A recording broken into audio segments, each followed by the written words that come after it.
एक देवधाम में कुछ अद्भुत हो रहा था, कुछ ऐसा जिसने सदियों पुरानी कहानियों को हकीकत बना दिया। ये कहानी है त्रेता युग के एक शिवधाम की, धाम के एक बंद पड़े तहखाने की और एक नाग सेना की।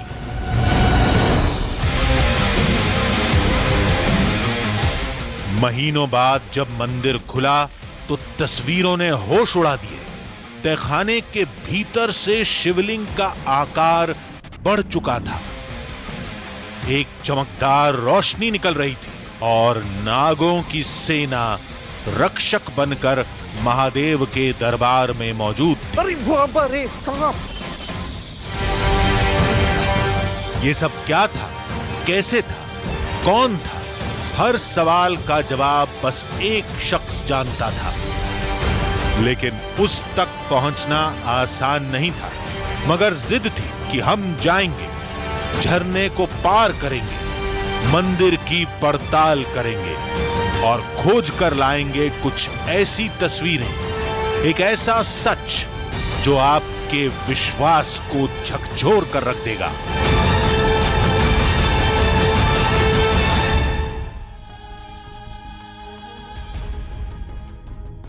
आधी हकीकत आधा फसाना। महादेव और नाग से जुड़ी चमत्कार की कई कहानियां आपने सुनी होंगी, लेकिन आज जो कहानी हम आपके सामने लेकर आए हैं वो बेहद चौंकाने वाली है। मध्य प्रदेश में एक धाम है, शायद त्रेता युग का। कहते हैं वहां शिवलिंग की पूजा करने नाग आते हैं। दावे के मुताबिक रात की आरती के बाद गर्भगृह को बंद कर दिया जाता है। सुबह जब कपाट खुलता है तो नाग शिवलिंग से लिपटे दिखाई देते हैं, बिल्कुल वैसे ही जैसे आपने कैलेंडर की तस्वीरों और धार्मिक टीवी सीरियलों में देखा होगा। वो नाग कहां से आते हैं, कहां चले जाते हैं, कोई नहीं जानता। अद्भुत, ऐसा दावा तो हमने भी कभी नहीं सुना। फिर क्या था? देर किए बगैर आधी हकीकत आधा फसाना की टीम मध्य प्रदेश के उस शिवधाम में पहुंच गई। यहाँ पर अब शाम ढल चुकी है, यानी कि वो वक्त जब मंदिर की आरती होने के बाद उसको बंद कर दिया जाएगा।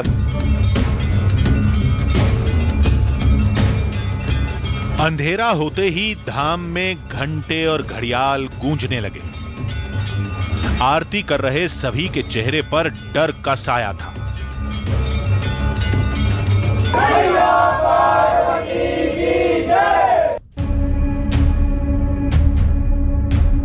3 बजे रात में भोर के वक्त इन दरवाज़ों को खोला जाएगा और उसके बाद यहाँ पर क्या होगा, जो कुछ भी होगा वो आपकी आंखों के सामने होगा, आपको भी दिखाई देगा, हम भी देखेंगे।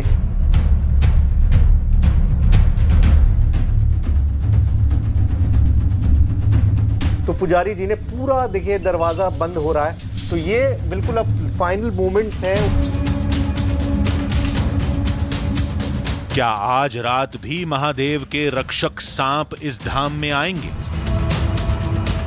क्या सुबह नाग देवता शिवलिंग से लिपटे हुए दिखेंगे?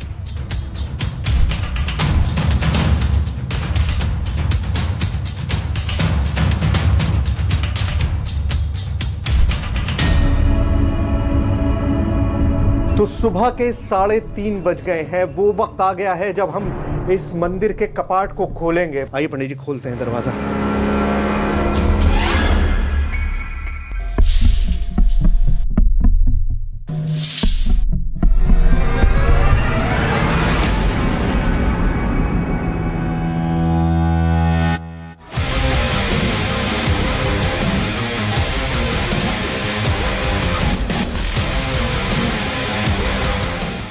कलयुग में भी चमत्कार दिखाने के दावे से जुड़ी इस पहेली को सुलझाने के लिए कहानी को शुरू से समझते हैं। जब मन में कई सवाल लिए आधी हकीकत आधा फसाना की टीम महादेव के धाम में पहुंची।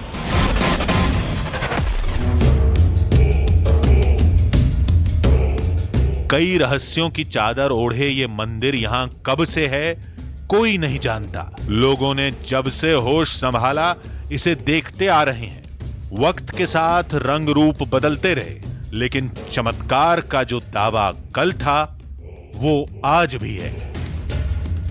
जब अपन जाते हैं, जो गद्दी अपन लगाते हैं उनके विश्राम के लिए, तो जब पट खोलते हैं तो पूजा पाठ पुनः हुआ मिलता है। और कई बार तो ऐसा हुआ है कि स्वयं साक्षात भगवान और जो है तो सर्प देवता दर्शन भी दिए हैं। सांप दिखाई दिया है। हाँ, और जैसे ही अपन दर्शन किए तैसे वो लापता हो जाते हैं। इतनी आबादी है चारों तरफ, सांप कहाँ से आ जाएगा? अंदर एकदम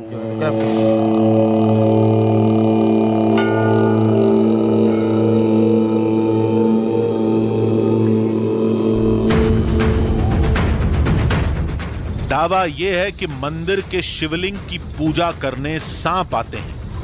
कई बार सांपों को शिवलिंग से लिपटा हुआ देखा गया है। मंदिर के प्रांगण में भी आए दिन नाग नजर आते रहते हैं। अजीब बात है, चारों तरफ गांव की आबादी, कोई जंगल नहीं,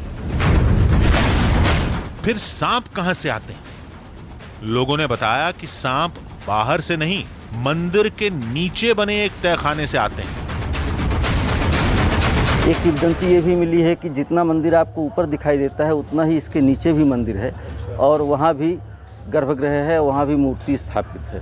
उसके जाने का रास्ता ये बताया जाता है। ये चबूतरा जो देख रहे हैं आप, इसमें टाइल्स लग गई है, पूरा एक ही पत्थर है जिससे इसको ढका गया है। महाराजा गुलाब सिंह ने किसी समय पर इसको खुलवाने का प्रयास किया था। कुछ दूर तक खोली गई थी, सुरंग निकलने के बाद इसमें से विकराल रूप में भगवान भोलेनाथ के गण लोग निकलने लगे, तो फिर उसको बंद कर दिया गया। सर्प, बिच्छू, ये सारी चीज़ें निकलने लगी। मान्यता के मुताबिक चमत्कार की तस्वीर कुछ ऐसी है। मंदिर के नीचे एक तहखाना है जो एक पौराणिक शिवधाम का गर्भगृह है।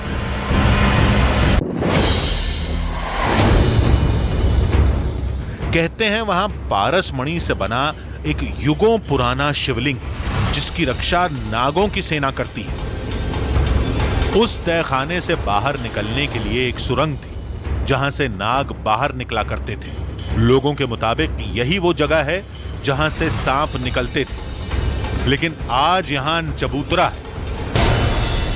देखिए, इस मंदिर की सबसे इंटरेस्टिंग, सबसे इंट्रीगिंग जगह अगर कोई है तो वो ये चबूतरा है। अब आपको स्टाइलों से ढका एक चबूतरा दिखाई दे रहा है तो आपको लगेगा कि आखिर क्या खास है इसके अंदर।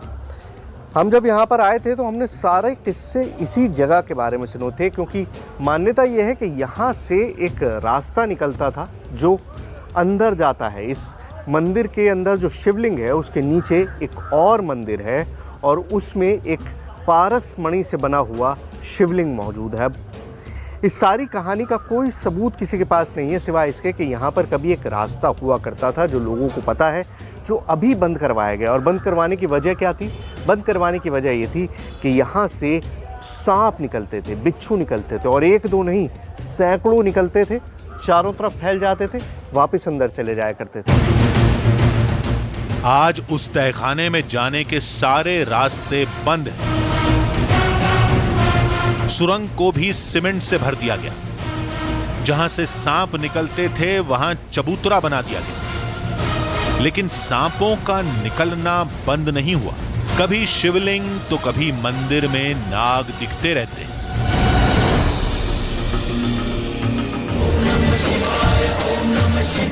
इस धाम में कुछ रहस्यमय सांप शिवलिंग की पूजा करने आते हैं, ये पड़ताल तो हमारी टीम कर लेगी, लेकिन तहखाने वाली बात कितनी सच है और तहखाने के सांप पूजा करने के लिए बाहर क्यों आते हैं?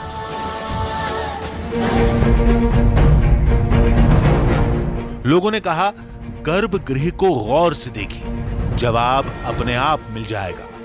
अंदर की तस्वीर वाकई हैरतअंगेज थी। पहली बार किसी गर्भगृह में 5-5 शिवलिंग एक साथ देख रहे थे। सबका आकार अलग अलग था, कोई बड़ा था तो कोई छोटा। लोगों के मुताबिक ये शिवलिंग स्वयंभू है, ये मंदिर के नीचे वाले तहखाने से प्रकट हुए हैं।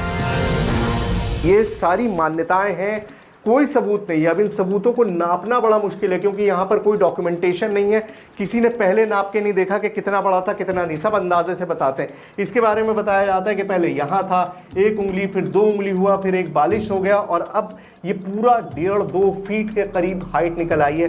ये सारा तो बाद में कवर किया गया है, लेकिन पहले ये सिर्फ इतना सा ज़मीन पे उभरा था और उसके बाद से उभरते उभरते यहाँ तक पहुँच गया। तो इसी तरह से 1-2 नहीं बल्कि पूरे 5 शिवलिंग हैं इस मंदिर में। धाम में नाग देवता आते हैं, वो शिवलिंग से लिपट जाते हैं। शिवलिंग अपने आप धरती से प्रकट हो रहे हैं। एक साथ इतने चमत्कार। अब हमारी दिलचस्पी बढ़ती जा रही थी। फिर हमारी टीम ने धाम के सामने वाले कुंड का रुख किया, जिसका नाता कभी उस सांप वाले तहखाने से था। गांव वाले कहते हैं कि उन्हें अक्सर यहां सांप दिखते हैं। वजह यह तालाब नहीं बल्कि वही तहखाना है जिसका एक रास्ता कभी इस कुंड पर खुलता था। रास्ता बंद हो गया, लेकिन नाग यहां आते रहते हैं। इस इलाके का नाम देव तालाब इसलिए पड़ा क्योंकि इस मंदिर के चारों तरफ इसी तरह के पानी के कुंड हैं, तालाब है। अब मंदिर में तो 1-2 जगह ही, लेकिन इस तालाब के आसपास तो हर जगह करीबन लोगों ने सांप देखने का दावा किया है। यहाँ पर भी लोगों ने सांप देखा है, यहाँ पर भी सांपों को देखने का दावा किया है, और यहाँ पर भी सांपों को देखने का दावा किया जाता रहा है। जी हाँ, मतलब 1-2 जगह नहीं, दसियों जगह ऐसी हैं इस तालाब के आसपास जहाँ पर लोग ये कहते हैं कि उन्होंने सांप को देखा है।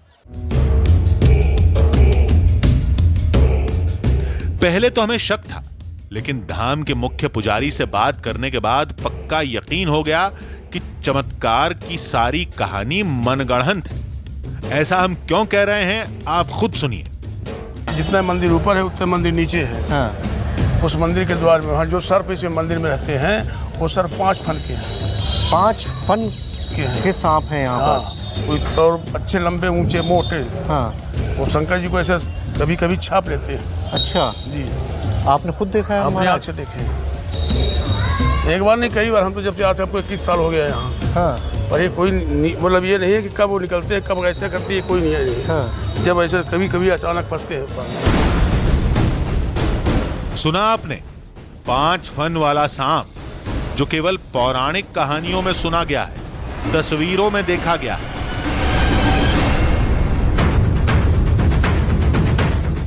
ये लोग कहते हैं कि इस चबूतरे के नीचे जो तहखाना है, इसमें 5 फन वाला सांप है। अरे 5 फन तो छोड़िए, 1 फन वाला सांप भी दिख जाए तो हम मान जाए। लेकिन हमें पता था ऐसा कुछ नहीं होने वाला। तो इस मंदिर की बहुत सारी कहानियां हमने सुनी थी, लेकिन उन कहानियों में कितनी हकीकत है ये कहना बहुत। अरे बाबा रे सांप! अरे बाबा!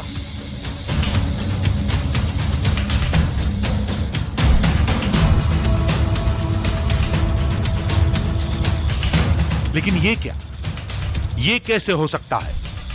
एक मोटा, लंबा, काला और बहुत ही भयानक नाग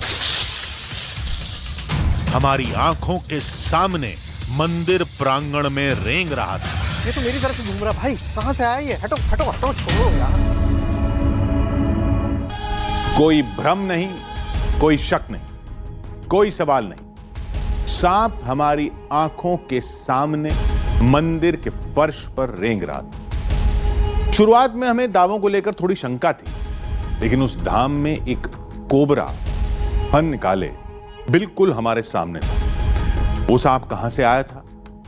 क्या धाम के तहखाने से आया था या मंदिर के बाहर वाले कुंड से? क्या ये वही सांप था जो शिवलिंग की पूजा करने मंदिर में आता है? अब इन सारे रहस्यों का सुलझाने का वक्त आ गया था। आप भी देखिए, मंदिर में सांप दिखने का मामला आखिर किस मोड़ पर खत्म हुआ।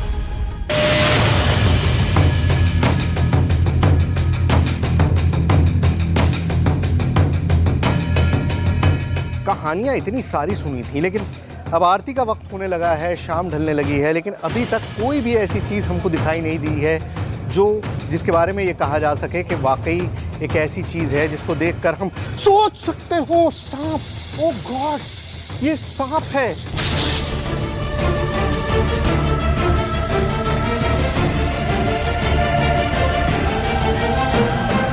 ये सांप है, कहां से आया है? ओ, ये तो मेरी तरफ ही घूम रहा। भाई कहां से आया ये? हटो हटो हटो, छोड़ो यार।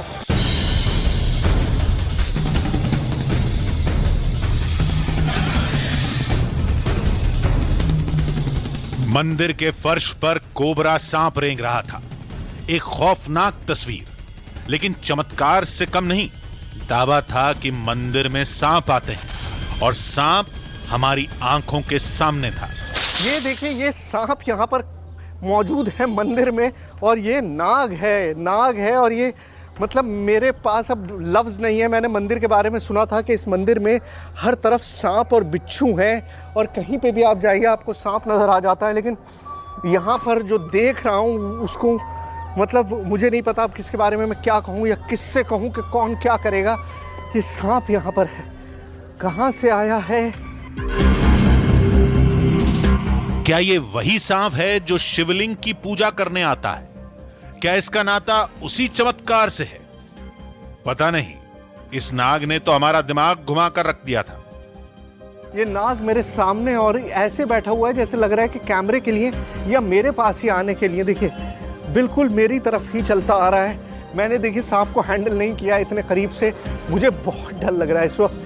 मैं और ज़्यादा नहीं बोल पाऊंगा। ये सिर्फ इस वजह से मैं लगातार बोलने की कोशिश कर रहा हूँ कि आपको बता सकूँ कि मैं क्या देख रहा हूँ और क्या महसूस कर रहा हूँ। लेकिन मेरे लिए इम्पॉसिबल है कि मैं अब और कुछ भी कह पाऊँ। ऐसे हालात के लिए हमारी टीम एकदम तैयार नहीं थी। कभी पाला भी नहीं पड़ा था। और ये तो किंग कोबरा था, बेहद जहरीला और खतरनाक। ये कोबरा है। कोबरे के बारे में सुना था, बहुत कम जगहों पर आपको कोबरा दिखाई देता है। ये किंग कोबरा है, किंग कोबरा है ये। और ये किंग कोबरा यहाँ मंदिर के प्रांगण में, ये मार्बल का फर्श है, यहाँ पर ये घूम रहा है। अब हटाइए इसको, हटाइए, किसी को बुलाइए, इसको बंद करवाइए, पकड़वाओ भाई इसको, ये किसी को काट लेगा यहाँ पर, बुलवाओ। हमारी टीम तो घबराई हुई थी, लेकिन यहां के लोगों पर इसका कोई असर नहीं था। इनके लिए ये जैसे रोज की बात थी। पास के गांव से एक सपेरे को बुलाया गया और सांप वो वहीं ठीक मंदिर के बीच फन निकाले कुंडली मारकर बैठा था।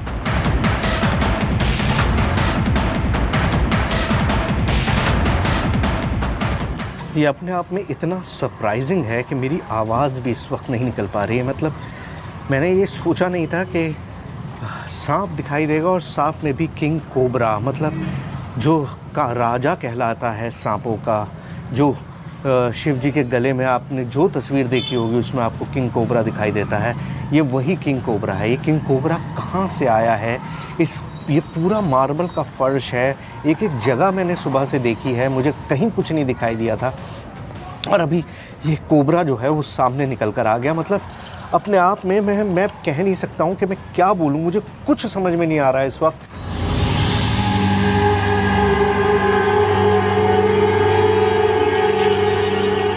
तभी सपेरा वहां पहुंचा। वो सांप को पकड़ने में जुट गया।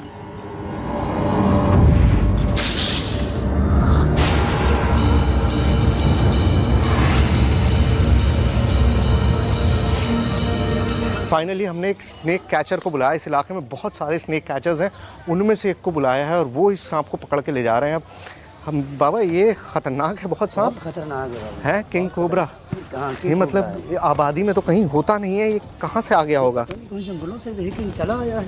हाँ, जंगल से चला है। ये डस लेता है तो इंसान बचता तो नहीं होगा। काटने से 1 मिनट नहीं बच सकता। 1 मिनट नहीं बच सकता, तो आप इसको दूर लेके जाइए। ये मंदिर से इसको हटाइए, बहुत सारे श्रद्धालुगण हैं यहाँ पर।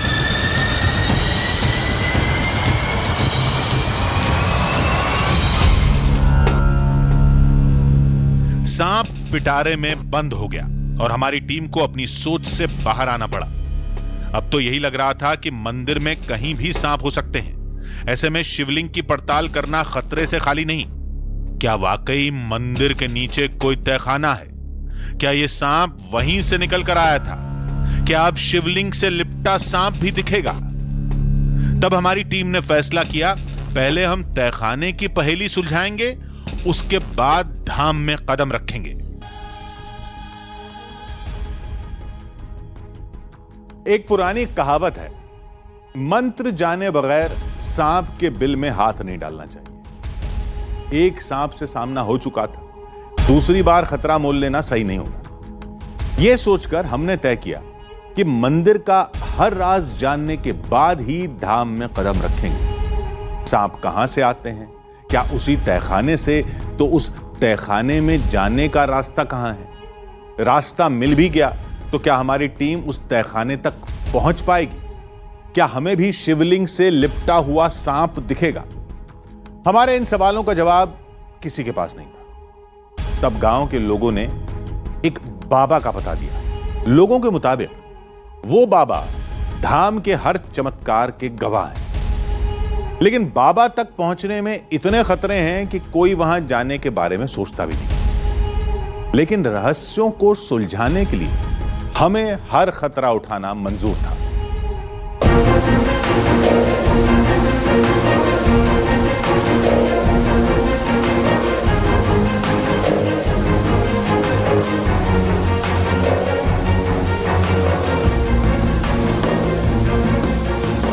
देखिए, देव तालाब शिव मंदिर की सारी कहानियां मैंने सुन ली। ये समझ लिया कि किस तरह की लोग जो बातें कर रहे हैं, सांप बिच्छू देखने की, वहाँ पर शिव जी के चमत्कार की, लेकिन ये सारी बातें कहीं सुनी है, किसी ने भी अपनी आंखों से कुछ नहीं देखा है।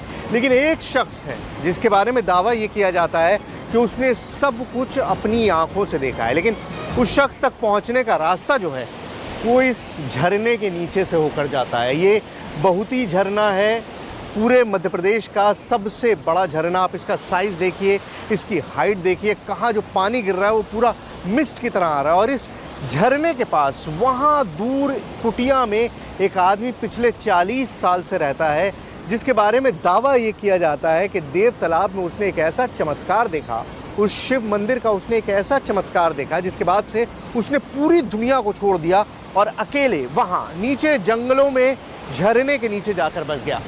अब इस झरने के नीचे उतरकर वहाँ तक पहुँचना हमारा सबसे बड़ा चैलेंज है, क्योंकि तभी हमें इस मंदिर की असलियत के बारे में पता चल पाएगा।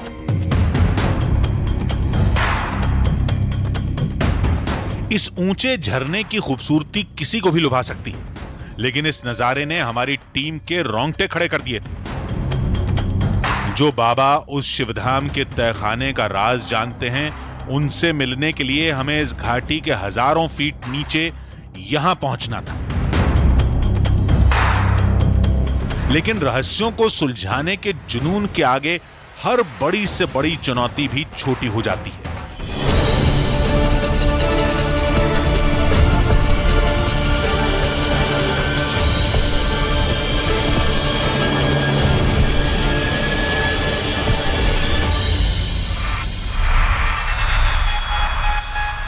नदी की गहरी घाटी में उतरना जान को दांव पर लगाना था।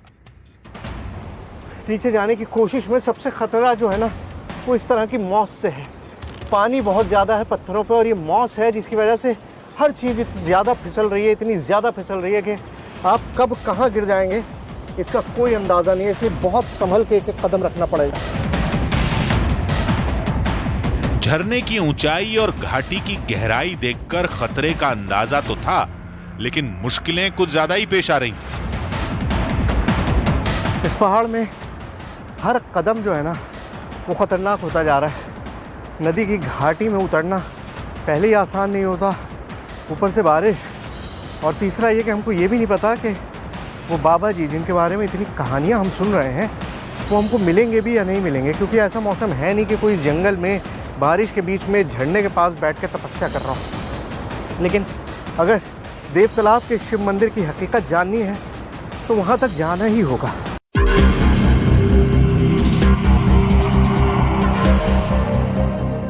जान की बाजी लगाने के बाद भी क्या बाबा मिलेंगे? मिल भी गए तो क्या शिवधाम का रहस्य बताएंगे? अगर बताएंगे भी तो क्या वो हमारे काम का होगा? पता नहीं। फिलहाल तो हमारे कदम मंजिल की तरफ बढ़ रहे थे।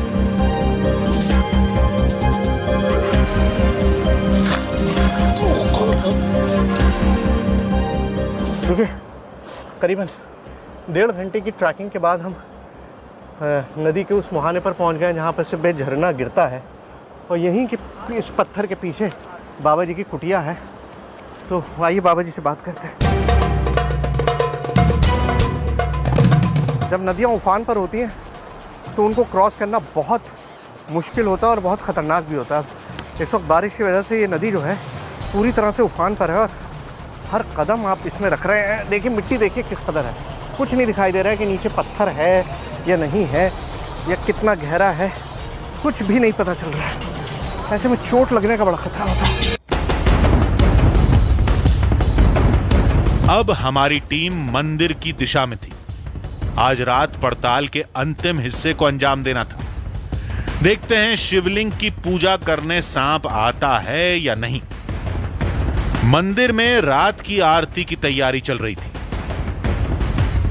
फाइनली वो वक्त आ गया है जिसका हमको इंतज़ार था।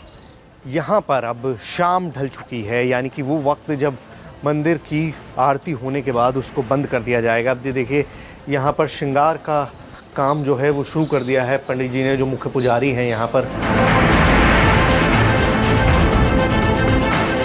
पहले श्रृंगार, फिर आरती, और उसके बाद गर्भगृह बंद। दावे के मुताबिक जब सुबह पट खुलेंगे तो शिवलिंग से लिपटे नाग देवता नजर आएंगे।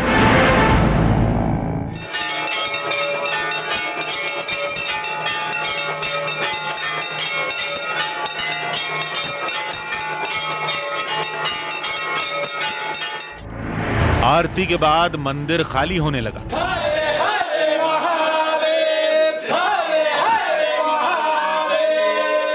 देखिए, अब वो वक्त आ गया है जब मंदिर के कपाट को पूरी तरह से बंद कर दिया जाता है और ताला लगा दिया जाता है। उसके अलावा उसके बाद इस मंदिर में कोई भी नहीं आता है। और पंडित जी, आप ही ताला लगाते हैं और फिर आप ही खोलते हैं रात में? हम ही खोलते हैं। आपके अलावा और कोई यहाँ पर नहीं आता है? पब्लिक आती है, बाद में आती है गेट खोलने के बाद। तो सुबह 3:30 बजे अब गेट खुलेगा। आपने देख लिया कि पूजा हो गई है, सारा कुछ हो गया है, श्रृंगार करके इसको बंद कर दिया है, और अब ये जो प्रांगण है इसको भी बंद कर देंगे। उसके बाद ये एरिया खुला रहेगा, ये एरिया खुला रहेगा। गेट जो मेन मुख्य द्वार है वो बंद हो गया है, लेकिन इसके बाद अब पुजारी जी के अलावा कोई भी यहाँ पर नहीं आएगा। ऐसी चुनौतियों का हमने पहले भी सामना किया है, लेकिन इस बार नजर इंसान पर नहीं, एक सांप पर रखनी थी। और सांप के लिए ताले और दरवाजे कोई मायने नहीं रखते, लिहाजा हमारी निगाह केवल गर्भगृह और चबूतरे पर थी। देखिए, इस वक्त रात के करीबन 1 बज रहे हैं, और रह के ना जाने क्यों मेरा ख्याल इस चबूतरे की तरफ जा रहा है। अभी ये जो चबूतरा है, जैसे मैंने आपको दिन में बताया था, ये असल में दरवाज़ा हुआ करता था जो ज़मीन के नीचे मंदिर है उस तक जाने के लिए। अब परमानेंटली बंद है, लेकिन पता नहीं क्यों बार बार ऐसा एहसास हो रहा है, ऐसी एक फीलिंग आ रही है कि हो ना हो इसके नीचे कुछ है। खतरा तो था, ये हम कैसे भूल सकते थे कि इसी जगह पर कल हमें एक सांप मिला था, जबकि वो दिन का वक्त था। अभी तो अंधेरी रात है। मैंने पूरा दिन इंतज़ार किया, और उसके बाद एक इंसिडेंट ऐसा हुआ जिसने मुझे अंदर से हिला दिया। अब मैं आपको सच बताऊं कि एक एक कदम मैं सोच के रख रहा हूं, क्योंकि यहाँ जब सांप दिन में दिख गया था तो अब इस वक्त शाम में, जबकि ऐसा कुछ है नहीं आसपास, लेकिन उसके बावजूद हर कदम रखने से पहले सोचना पड़ रहा है कि कहीं किसी ऐसी चीज़ पे तो पैर नहीं पड़ रहा। और जिस्म में ना एक अजीब सी सिरहन महसूस हो रही है। हर कदम रखते हुए लग रहा है कि पता नहीं पैर किस चीज़ पे पड़ जाएगा। घड़ी की सुइयों ने 3:30 बजे का इशारा किया। गर्भगृह के कपाट खोलने का वक्त हो गया। पुजारी के पहुंचते ही फैसले की घड़ी करीब आ गई। पंडित जी, आपने तो सुबह खोला है और आपने हमेशा ये कहा है कि आपको दिखाई देते हैं कभी कभी। हाँ, दिखते हैं हमको। आज जो मैंने देखा वो वाकई चौंकाने वाला था। मंदिर के प्रांगण में भी मुझको सांप दिखाई दिया, और अभी जब दरवाज़ा खुलेगा तब क्या होगा इसका मुझे नहीं पता है, लेकिन 3:30 बजे का वक्त है। कोई भी नहीं है सिवाय हमारे। आइए पंडित जी, खोलते हैं दरवाजा। और जैसे ही पर्दा हटा, ओ गॉड, ओ ये देखिए सांप मौजूद है।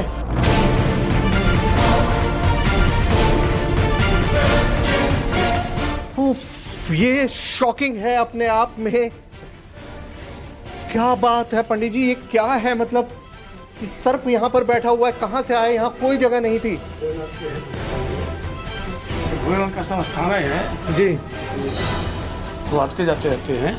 पर ऐसे हाँ, सामने दिख रहा है यहाँ पर। अद्भुत, अविश्वसनीय, हर कल्पना से परे। ये कैसे हो सकता है? शिवलिंग के पास एक सांप हमें साफ साफ दिख रहा था। ये आप देखेंगे, मैं मतलब अब शब्दों में बयान नहीं कर पा रहा हूं इस वक्त कि मैं क्या देख रहा हूं। ये वाकई में इतनी ज्यादा चौंकाने वाली चीज है जिसको आप बिलीव नहीं कर सकते। इस मंदिर के चमत्कार के बारे में सुना था, लेकिन देखिए सांप मौजूद है यहाँ पर। हमारी टीम अंदर जाना चाहती थी, तभी पुजारी ने रोक दिया। बहुत चौंकाने वाला है मेरे लिए, बहुत। आप अपना काबू करिए, वो देख चुके हैं और उनको करने के लिए पब्लिक परेशान होगी, वो जाएंगे अंदर। अच्छा हाँ चलो ठीक है, हम यहाँ से जाते हैं। ये दिस वाज शॉकिंग, मतलब एक ऐसी चीज जब अनबिलीवेबल था कि सांप वहां पर बैठा होगा। मैंने सोचा नहीं था कि इस तरह की कोई चीज देखने को मिलेगी। ये यकीनन बहुत अजीब और गरीब है, बहुत अजीब है। चलिए। पुजारी ने सांप पर फूल चढ़ाए और कपाट बंद कर दिए। इससे आगे बढ़ने और देखने की इजाजत किसी को नहीं। गर्भगृह के सांप को फिर देखते हैं। हम दावे के साथ कह सकते हैं कि ये कल वाला सांप नहीं है। हालांकि दोनों कोबरा ही हैं, लेकिन कल वाला एकदम काला था और आज वाला थोड़े भूरे रंग का था। वैसे दावा तो शिवलिंग पर लिपटे हुए सांप का था, लेकिन बंद गर्भगृह में सांप का शिवलिंग के करीब दिखना किसी आश्चर्य से कम है क्या? अब सवाल यह खड़ा होता है कि इन 2 दिनों में मंदिर में जो हुआ, क्या उसे चमत्कार कहा जा सकता है? पहले दिन हमारी टीम को मंदिर प्रांगण में सांप मिला। चलिए ये मान लिया कि वो तालाब या कहीं और से आया होगा, लेकिन गर्भगृह वाला सांप, उसे क्या कहें? वो कहां से आया? पानी के बहने के लिए गर्भगृह में एक सुराख तो हमें भी दिखा था। छोटा था, लेकिन एक सांप के लिए पर्याप्त है। हो सकता है सांप वहीं से आया हो। लेकिन चमत्कार का दावा क्या था? दावा यह था कि महादेव के इस धाम में उनके रक्षक नाग आते हैं और शिवलिंग की पूजा करते हैं। इस दावे की पड़ताल के लिए हमारी टीम ने 2 दिन मंदिर में गुजारे और दोनों दिन सांप से पाला पड़ा। अब यह इत्तेफाक है या कोई चमत्कार, ये फैसला हम आप पर छोड़ते हैं।